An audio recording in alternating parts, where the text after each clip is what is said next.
Hello students, welcome back.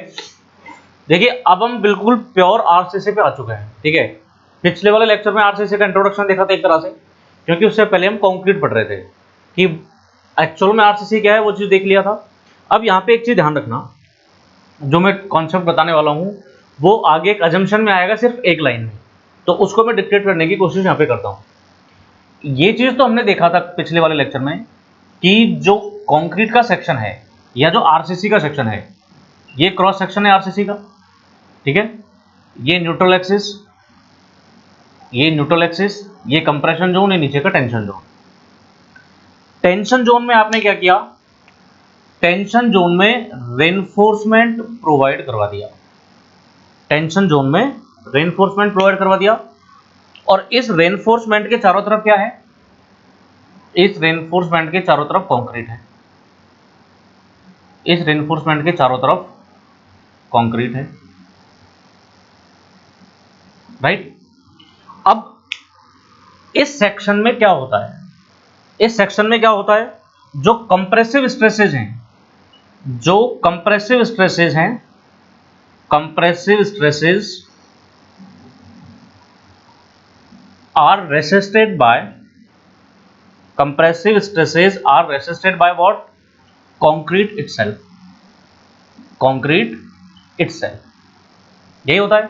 लेकिन tensile strength concrete का कम होता है या कंक्रीट टेंशन में वीक होता है, इसलिए टेंसाइल स्ट्रेसेस को बियर करने के लिए हमने रेनफोर्समेंट यूज किया, स्टील यूज किया एक तरह से, क्योंकि रेनफोर्समेंट हम स्टील यूज करते हैं। और tensile stresses, tensile stresses are, tensile stresses are resisted by steel reinforcement, steel reinforcement, right. तो इस सेक्शन में दोनों चीजें काम में आ रही हैं। कंक्रीट काम आ रहा है कंप्रेसिव स्ट्रेस के लिए, स्टील काम आ रहा है टेंसाइल स्ट्रेस के लिए। तो क्या हम इस आरसीसी के मेंबर को या आरसीसी को दोनों का कॉम्बिनेशन बोल सकते हैं? जो आरसीसी है उसमें दोनों चीजें हैं, दोनों का कंबाइंड एक्शन है, दोनों का कंबाइंड एक्शन है। तो आरसीसी, मैं ऐसा बोल सकता हूं, RCC insures combined action, combined action of concrete and steel.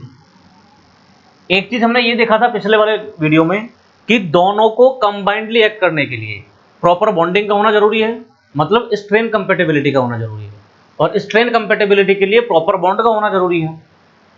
For both the material या to, for both the material, both the material का मतलब कंक्रीट और स्टील दोनों, for both the materials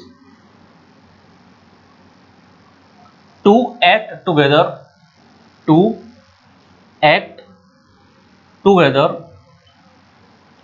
it is necessary that, it is necessary that there would be, there would be strain compatibility, strain compatibility, strain compatibility।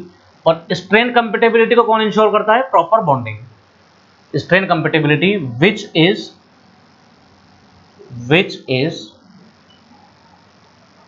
या which is ensured by what, proper bonding,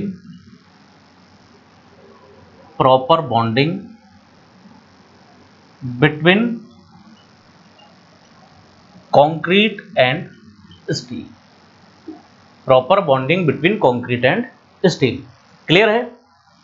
इतनी चीज के बाद अब वापस मैं इसको मिटा देता हूं। यहां तक की चीजें समझ में आ गई? इसका मतलब सिर्फ यही है कि जो आरसीसी का मेंबर है, आरसीसी का जो सेक्शन है, वो दोनों चीजों का कॉम्बिनेशन है, जिसमें कंक्रीट और स्टील दोनों का यूज होता है। That's it. अब चलते हैं आगे।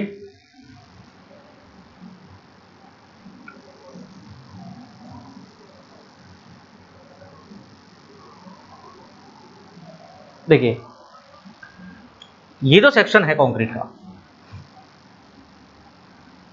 ये जो कंक्रीट का सेक्शन होगा,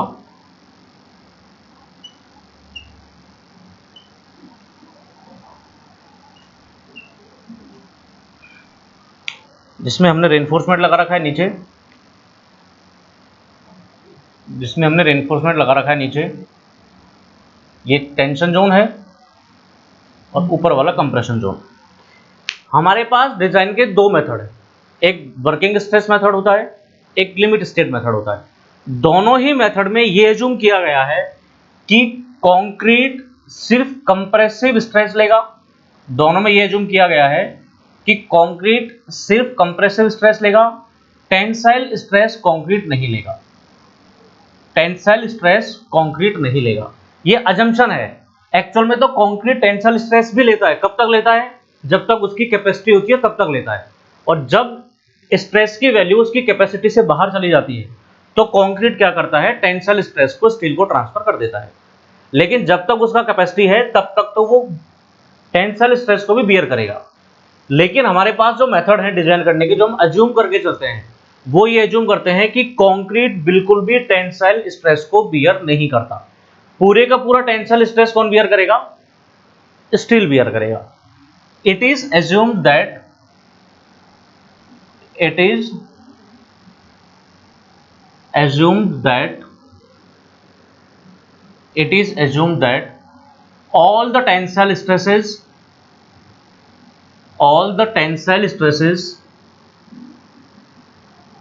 are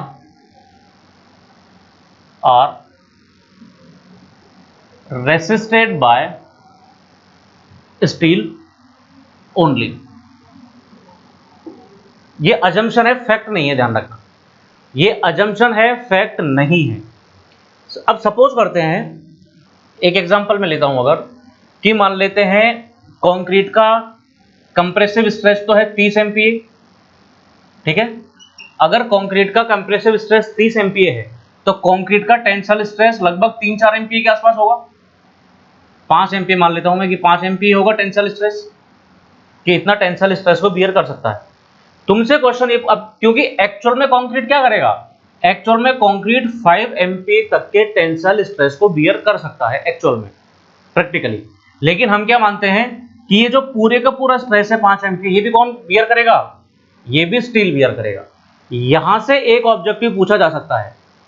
वो ऑब्जेक्टिव इस तरह से पूछ सकता है कि अगर कंक्रीट के सेक्शन के ऊपर छोटे मैग्नीट्यूड का लोड लगा हो, अगर कंक्रीट के सेक्शन के ऊपर छोटे मैग्नीट्यूड का, कम मैग्नीट्यूड का लोड लगा हो, तो उस केस में टेंसाइल स्ट्रेसेस कौन बियर करेगा? कौन बियर करेगा?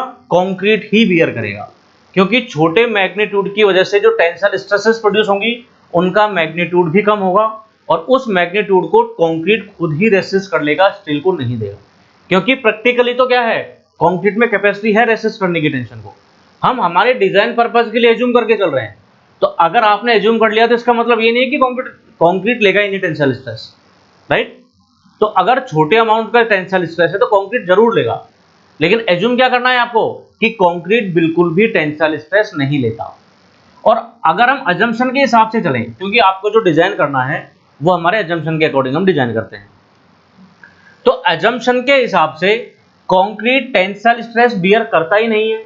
इसके बाद जो भी स्ट्रेस आएगी उनको कौन बियर करेगा? उसको ये स्टील बियर करेगा। तो जब कंक्रीट का काम ही नहीं है, क्योंकि ये जो न्यूट्रल एक्सिस है, ये जो न्यूट्रल एक्सिस है, इस न्यूट्रल एक्सिस के नीचे कंप्रेसिव स्ट्रेस तो आएगी नहीं, टेंसाइल स्ट्रेस आएगी। और तुमने मान के रखा है कि टेंसाइल स्ट्रेस कंक्रीट बियर नहीं करेगा। तो जब टेंसाइल स्ट्रेस कंक्रीट बियर करेगा नहीं, तो इस लाइन के नीचे कंक्रीट है या नहीं है, हमको क्या मतलब है इससे? हमको इससे कोई मतलब नहीं है। तो ये जो अजम्पशन है, ये अजम्पशन बताता है कंक्रीट की क्रैक्ड सेक्शन की डिजाइन। कंक्रीट का सेक्शन कैसा है? Cracked section. कंक्रीट का सेक्शन क्रैक्ड सेक्शन है। अब हम इस चीज को जस्टिफाई करने की कोशिश करेंगे कि कंक्रीट में क्रैक सेक्शन क्यों डिजाइन किया जाता है, कंक्रीट का क्रैक्ड सेक्शन क्यों डिजाइन किया जाता है। इसमें सिर्फ एक एक्सेप्शन है, एक्सेप्ट वाटर टैंक। सिर्फ वाटर टैंक की डिजाइन में ऐसा नहीं करते हैं हम। वाटर टैंक की डिजाइन में क्रैक सेक्शन डिजाइन नहीं करते। उसका रीजन बताएंगे, तब हम वाटर टैंक की डिजाइन करेंगे तब। ठीक है, तो वाटर टैंक के अलावा कंक्रीट के जितने भी मेंबर डिजाइन होंगे, जितने भी सेक्शन डिजाइन होंगे, वो सारे के सारे क्रैक्ड सेक्शन डिजाइन होंगे। अब यहाँ पे क्रैक सेक्शन का मतलब ये नहीं है कि आपको इस वाले जोन को हथौड़े से तोड़ना है। क्रैक सेक्शन का मतलब ये नहीं है कि हथौड़े से तोड़ना है। क्रैक सेक्शन का मतलब ये है कि जैसे मान लीजिए ये कंक्रीट है, ठीक है, ये मान लीजिए कंक्रीट का बीम है, ये न्यूट्रल एक्सिस है। अब कंक्रीट के ऊपर लोड लग रहा है, मतलब आरसीसी के ऊपर लोड लग रहा है। जब इस आरसीसी के ऊपर लोड लगेगा तो बॉडी डिफॉर्म करेगी, ऑब्वियस सी बात है। लोड लगेगा तो बॉडी डिफॉर्म करेगी, इस तरह से डिफॉर्म करने की कोशिश करेगा, डिफॉर्म करेगा, स्ट्रेसेस जनरेट होंगी। स्ट्रेसेस जनरेट होंगी तो कंक्रीट के मेंबर की क्या कैपेसिटी है उस हिसाब से वो रेसिस्ट हो जाएंगी। इस वाली लाइन को न्यूट्रल एक्सिस बोलते हैं। न्यूट्रल एक्सिस के ऊपर कंप्रेशन है, कंक्रीट मजबूत है, कोई प्रॉब्लम नहीं है, कोई क्रैक नहीं आएगा कंप्रेशन में। लेकिन यहां पे जब टेंसाइल स्ट्रेसेस बढ़ेंगी तो कंक्रीट का सेक्शन क्या हो जाएगा? कंक्रीट का सेक्शन क्रैक हो जाएगा। मतलब क्रैक होने का मतलब क्या है? कंक्रीट के सेक्शन में स्ट्रेन का वैल्यू बढ़ जाएगा। कंक्रीट के सेक्शन में स्ट्रेन का वैल्यू बढ़ जाएगा। क्रैक सेक्शन का मतलब ये है, हथौड़े से लेके तोड़ना नहीं है। तो क्रैक सेक्शन डिजाइन करने का मतलब क्या है कि हम यहाँ पे ज्यादा स्ट्रेन अलाउ कर रहे हैं। क्रैक सेक्शन का मतलब है कि हम यहाँ पे ज्यादा स्ट्रेन अलाउ कर रहे हैं। क्यों कर रहे हैं वो हम बाद में डिस्कस करते हैं अभी। क्लियर? तो ये तो क्रैक सेक्शन का मतलब हुआ। देखिए अब क्रैक सेक्शन डिजाइन क्यों करते हैं, मैं एक केस लेके चल रहा हूं जिसमें क्रैक सेक्शन अगर डिजाइन नहीं करें तो क्या होगा। If cracked section is not designed, if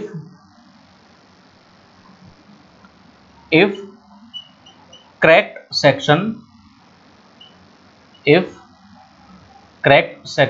is not designed,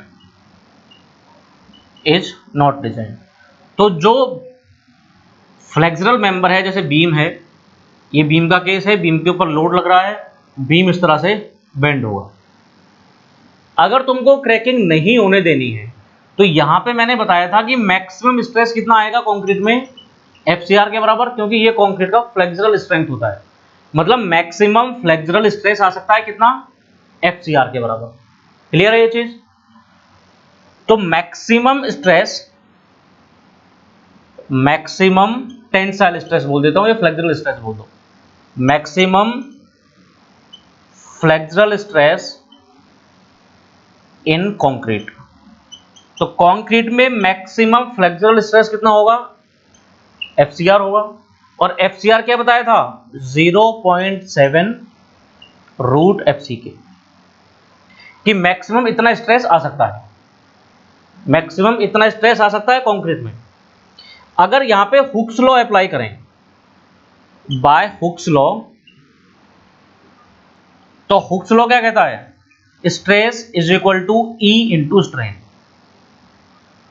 stress is equal to E into strain. हम कंक्रीट की बात कर रहे हैं, स्ट्रेस तुमको पता है तो स्ट्रेन का वैल्यू पता चल सकता है क्या? पता चल जाएगा। तो स्ट्रेस अगर है तो स्ट्रेन क्या हो जाएगा? So strain in concrete, strain in concrete क्या हो जाएगा? FCR divided by what?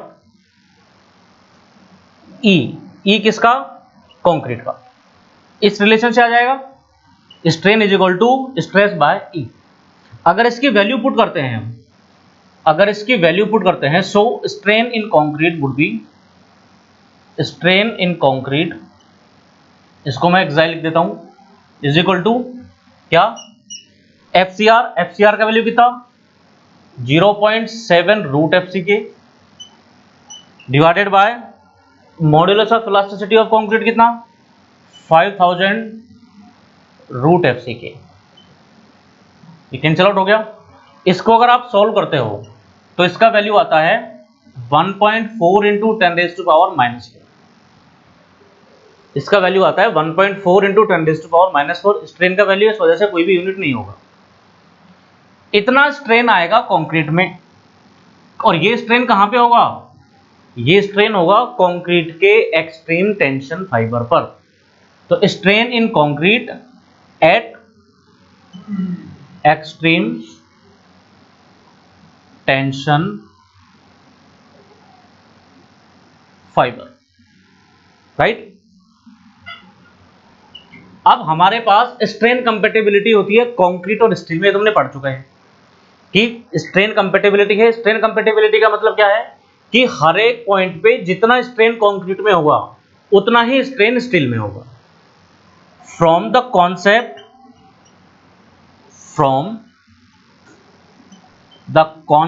Of strain compatibility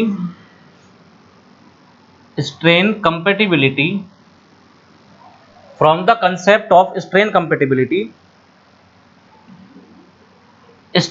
तो स्ट्रेन कंपेटिबिलिटी क्या कहता है कि दोनों मटेरियल में स्ट्रेन का वैल्यू बराबर है। स्ट्रेन इन कंक्रीट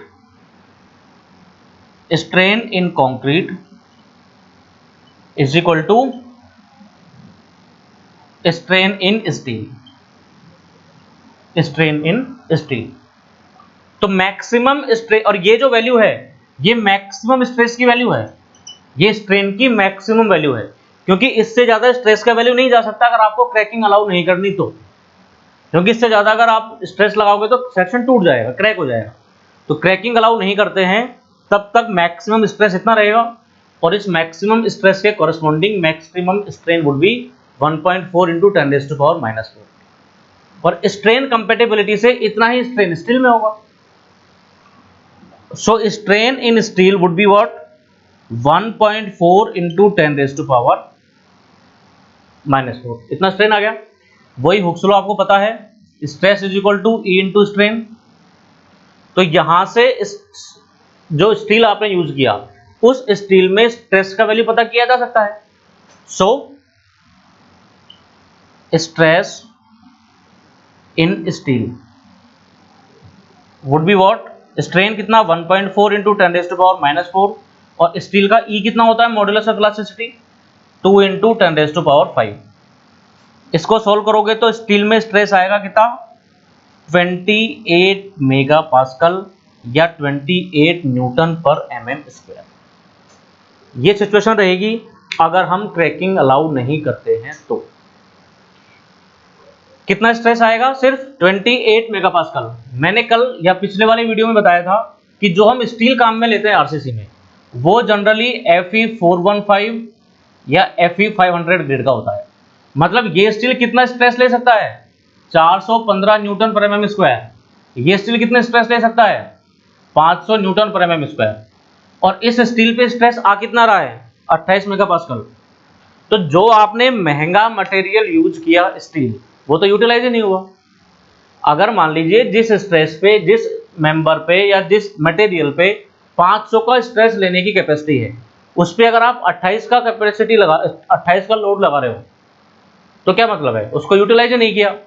सपोज करो कि मान लीजिए कोई इंजीनियर रखा किसी ने 1 लाख रुपए की सैलरी देके, और उस इंजीनियर से अगर आप फोटोकॉपी करवा रहे हो, टाइपिंग करवा रहे हो तो उसका यूटिलाइजेशन ही नहीं हुआ, उसको रखना ही बेकार है। तो इस सेक्शन में स्टील को डालना ही बेकार है अगर स्टील यूटिलाइज नहीं हुआ तो। अब क्या करेंगे इस स्टील के यूटिलाइजेशन के लिए। और दूसरी बात हम ये भी नहीं मान रहे हैं कि न्यूट्रल एक्सिस से नीचे का जो कंक्रीट है, मतलब टेंशन जोन में जो कंक्रीट है वो कंक्रीट लोड लेगा या वो कंक्रीट रेसिस्ट करेगा टेंसाइल स्ट्रेस को। जब वो रेसिस्ट करेगा ही नहीं तो यहाँ पे अगर क्रैक हो जाए तो भी क्या प्रॉब्लम है हमको, कोई दिक्कत नहीं है।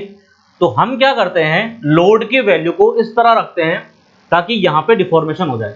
यहाँ पे डिफॉर्मेशन कब होगा जब हम लोड की वैल्यू बढ़ाएंगे, क्योंकि अगर लोड की वैल्यू बढ़ाओगे तो फ्लेक्सुरल स्ट्रेस का वैल्यू बढ़ जाएगा। यहाँ पे जो टेंसाइल स्ट्रेस आएगी वो टेंसाइल स्ट्रेस का वैल्यू इसको एक्सीड करेगा तो यहाँ पे क्रैक डेवलप होगा तो स्ट्रेन का वैल्यू बढ़ेगा। अगर कंक्रीट में स्ट्रेन बढ़ेगा तो स्टील में स्ट्रेन बढ़ेगा, स्टील में स्ट्रेन बढ़ेगा तो स्टील का स्ट्रेस बढ़ेगा। मतलब स्टील को यूटिलाइज करने के लिए तो जो महंगा मटेरियल आपने काम में लिया उसको फुली यूटिलाइज करने के लिए क्या करते हैं हम क्रैक सेक्शन डिजाइन करते हैं। क्लियर। तो यहां पे एक लाइन लिख देना, टू यूटिलाइज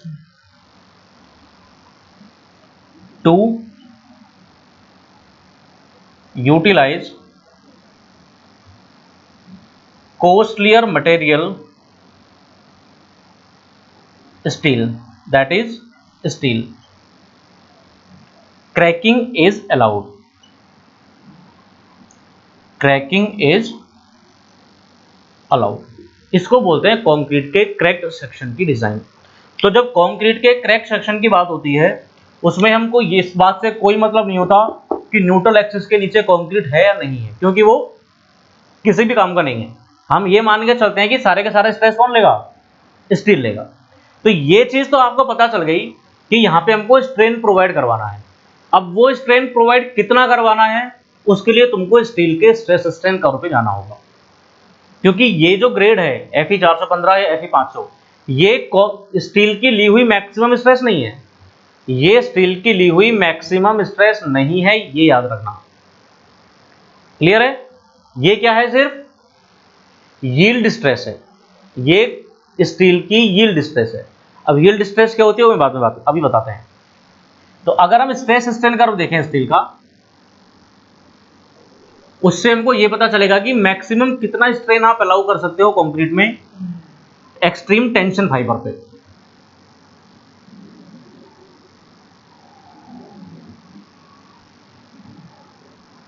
अगर हम रेनफोर्समेंट डिटेल देखें, अगर हम रेनफोर्समेंट डिटेल देखें तो देखिए क्या होगा। मैं यहाँ पे स्ट्रेस स्ट्रेन कर्व बना देता हूँ स्टील का, तुमने सबने पढ़ा होगा स्टील का स्ट्रेस स्ट्रेन कर्व, तुमने सबने पढ़ा होगा।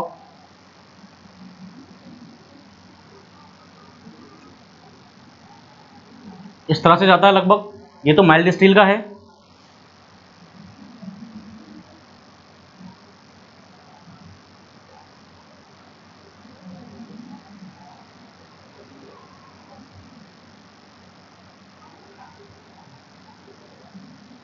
इस तरह से स्टील के स्ट्रेस स्ट्रेन कर्व जाते हैं।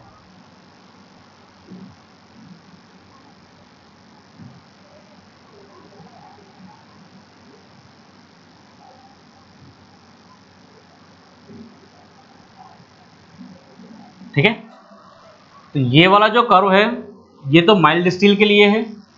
माइल्ड स्टील मतलब Fe 250, ये Fe 415 का है और ये Fe 500 का है। एक्स एक्सिस पे स्ट्रेन लिखा जाता है, वाई एक्सिस पे स्ट्रेस लिखा जाता है। ठीक है, अब देखिए जो माइल्ड स्टील है, माइल्ड स्टील में तो आपको एक यील्ड पॉइंट क्लियरली विजिबल हो जाता है कि ये यहाँ पे यील्ड कर गया। यील्ड का मतलब होता है कि उस स्टील में जितना स्ट्रेन आ चुका है उससे ज़्यादा का स्ट्रेन तुम्हारे काम का नहीं है। हमको सिर्फ स्ट्रेन का वैल्यू यहाँ तक ही कंसिडर करना है। हमको ये चीज़ तो पता है कि stress is equal to E into strain. अब इस स्ट्रेन की कैलकुलेशन कहाँ तक की जाए, ई तो आपको पता है 2 इंटू 10⁵, इस ई की कैलकुलेशन, स्ट्रेन की कैलकुलेशन कहाँ तक की जाए। तो इसमें तो क्या है, यहाँ पे स्ट्रेन का वैल्यू दिख जाता है आपको, यील्ड पॉइंट इजीली विजिबल है कहाँ पे, माइल्ड स्टील में, यहाँ पे कोई प्रॉब्लम नहीं आती। अब बात आती है Fe 415 और 500 की। देखिए सबसे ज्यादा स्ट्रेन आ रहा है किसमें, फेलियर पे, माइल्ड स्टील में। उसके बाद आ रहा है Fe 500 में 415 में, और उसके बाद आता है 500 में। Fe 415 और Fe 415 सॉरी Fe 415 और Fe 500, इन दोनों में तुमको पीक दिखाई नहीं देता, सॉरी पीक नहीं, यील्ड स्ट्रेस दिखाई नहीं देता। क्लियर? तो जब आपको यील्ड स्ट्रेस दिखाई नहीं दे उस वाले केस में क्या करते हैं, Fy/Es प्लस 0.002, इस स्ट्रेन से हम क्या करते हैं, एक ऑफसेट ड्रॉ करते हैं, इसमें भी और इसमें भी। एक ये जो स्लोप है, ये स्लोप ले जाएंगे यहाँ पे, इसके अकॉर्डिंग ये स्लोप ले जाएंगे यहाँ पे, ये दोनों जहाँ पे कट करेंगे वो आपको देगा यील्ड स्ट्रेन की वैल्यू। इसके कॉरेस्पॉन्डिंग यील्ड स्ट्रेन ये हो गया, और Fe 500 के कॉरेस्पॉन्डिंग यील्ड स्ट्रेन ये हो गया। सिर्फ आपको इसी स्ट्रेन को लेना है। Fy का वैल्यू दोनों के लिए अलग अलग है, एक के लिए 415 होगा, दूसरे के लिए 500 होगा। तो यहाँ से जो ऑफसेट लोगे वो ऑफसेट अलग अलग होंगे, Fy की वैल्यू अलग अलग होने की वजह से। तो हम जो स्ट्रेन कंसिडर करेंगे वो कितनी करेंगे, Fy/Es प्लस 0.002, क्योंकि ये जो ग्रेड डिसाइड किया गया है 415 और 500, ये इस स्ट्रेन के कॉरस्पॉन्डिंग डिसाइड किया गया है, इस स्ट्रेन के कॉरस्पॉन्डिंग स्ट्रेस की वैल्यू डिफाइन की गई है। तो यहां से ऑप्शन खींचा, आपको मिल गया कि ये स्ट्रेस कितना है 415 है और ये स्ट्रेस कितना है 500। अगर एक्चुअल में देखो, अगर इसका मैक्सिमम स्ट्रेस का वैल्यू देखें हम, तो मैक्सिमम स्ट्रेस का वैल्यू Fe 415 का मैक्सिमम स्ट्रेस होता है लगभग 485 मेगापास्कल के आसपास, और Fe 500 का मैक्सिमम स्ट्रेस होता है कितना, लगभग 585 के आसपास। और जो Fe 250 है, उस Fe 250 का मैक्सिमम स्ट्रेस यहाँ है, मैक्सिमम वैल्यू, इसका मैक्सिमम वैल्यू होता है लगभग 412 एमपीए के आसपास। लेकिन हम इनकी मैक्सिमम वैल्यू को कंसीडर नहीं करते, 412, 485 या 585 ये कंसीडर नहीं करते। क्यों? क्योंकि ये इस स्ट्रेन के कॉरस्पॉन्डिंग वैल्यू है, ये इस स्ट्रेन के कॉरस्पॉन्डिंग वैल्यू है, ये इस स्ट्रेन के कॉरस्पॉन्डिंग वैल्यू है। हमको उस स्ट्रेन को कंसीडर नहीं करना, क्योंकि स्टील की जो ग्रेड डिसाइड किया गया है वो इस स्ट्रेन के कॉरस्पॉन्डिंग डिसाइड किया गया है। तो मैक्सिमम स्ट्रेन कंक्रीट में कितना ला सकते हो आप, Fy/Es प्लस 0.002। और एक चीज याद रखना कि जो मैक्सिमम स्ट्रेन है कंक्रीट में, मैक्सिमम स्ट्रेन भी यही है और मिनिमम स्ट्रेन भी यही है इन concrete eight extreme tension fibre, extreme tension fibre कितना, Fy/Es प्लस 0.002। अब यही क्यों है, क्योंकि अगर हमने इससे कम स्ट्रेन रखा, इससे कम स्ट्रेन रखा तो स्टील में मैक्सिमम स्ट्रेन नहीं आ पाएगा, मतलब स्टील में यील्ड स्ट्रेस नहीं आ पाएगा। स्टील में अगर यील्ड स्ट्रेस नहीं आएगा तो स्टील का यूटिलाइजेशन पूरी तरह से नहीं हो पाएगा, और अगर इससे ज्यादा स्ट्रेन रखा तो स्टील यील्ड कर जाएगा, वो तुम्हारे किसी काम का नहीं है। तो कंक्रीट में मैक्सिमम और मिनिमम जो स्ट्रेन का वैल्यू है वो Fy/Es प्लस 0.002 है। क्लियर हो गया? तो इस वाले वीडियो में सिर्फ इतना ही। इसमें हमने ये समझने की कोशिश की कि कंक्रीट का क्रैक सेक्शन डिजाइन क्यों किया जाता है। That's all. Thank you so much. Have a good day.